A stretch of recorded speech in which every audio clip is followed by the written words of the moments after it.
پرۆژەکانی نیشتەجێبوون لە شاری هەولێر تا دێ ساڵ بە ساڵ ژمارەیان ڕوو لە زیادبوونەوە و زۆرینەی پرۆژە و یەکەکانی نیشتەجێبوون پشت بە ئاوی ژێرزەوی دەبەستن. ڕێکخراوەکانیش لەم بارەیەوە هۆشداری دەدەن و ڕای دەگەێنن سامانی ئاوی ژێرزەوی لە مەترسیدایە و ئەگەر حکوومەت پلانێکی ڕوونی نەبێت ئەوە لە چەند ساڵی داهاتووی نزیک مەودا مەترسیەکانی کەمبوونی ئاوی ژێرزەوی بە ئاشکرا بەدیار دەکەوێت.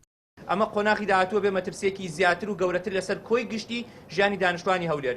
ئێمە بە پێ و داتانی کە کۆمان کردوێتەوە لە ئێستادا لەم کاتێک کە ئێمە قسەکەین زیاتر لە 50 پرۆژەی نیشتەجێبوونی شوقە بەتایبەت لە نێو سنووری هەولێرە کاری لەسەرەکرێ. وەکووتم ئەمە چەندە جێگەی دڵخۆشیە، چەندە دەرفەتی کاری ڕەخساندووە، چەندە بەرەو پێشچوونی ئابووری هەرێمی کوردستان و هەولێر پیشانی ئەمەدا، بەڵام لە هەمان کاتا مەترسێکی دیکە ڕوبەڕووی هەولێرە بێتەوە لە قۆناغی داهاتوو ئەگەر ئاگدار نەبین ئەویش ئاوی ژێرزەویە لە هەولێرە.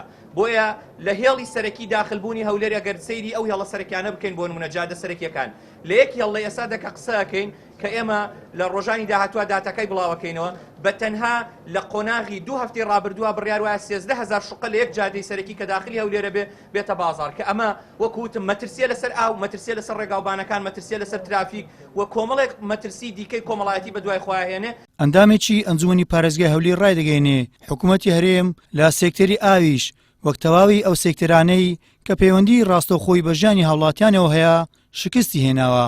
وتیشی باکارهێنانی ئاوی ژێرزەوی لە پرۆژەکان هۆکارێکە بۆ کەمبوونی ئاوی ژێرزەوی و مەترسی لەسەر ئاسایشی ئاو دروست دەکات. خۆی بەکارهێنانی ئاوی ژێرزەمین لە بیرەکان دەبێتە هۆی کەمبوونی ئاو لەو بیرانە و هەروە دابەزینی ئاستی ئاو لە ژێرزەمینە.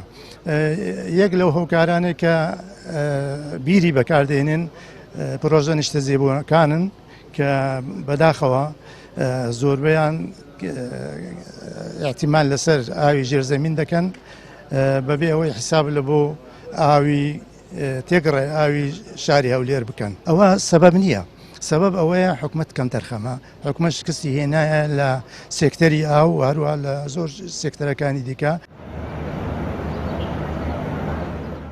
لە سەدا 60 دابینکردنی ئاوی خاوێن بۆ هاوڵاتیانی شاری هەولێر لە ڕێگەی پرۆژەی ئاوی ئیفرازی 1 و 2 و ڕێژەی 140 لە ڕێگەی بیرەکان واتە ئاوی ژێرزەوی دەبێت کە نزیکەی 1240 بیر دەبێت. بەپێی راپۆرتی شیکاری ڕێکخراوێک دابەزینی ئاوی ژێرزەوی لە ساڵانی 2010 بۆ 2020 قۆناغا هەرە مەترسیدارەکەیە کە بە شێوەیەک ڕێژەی قوڵایی هەر بیرێک بۆ نزیکەی 450 مەتر دابەزیوە.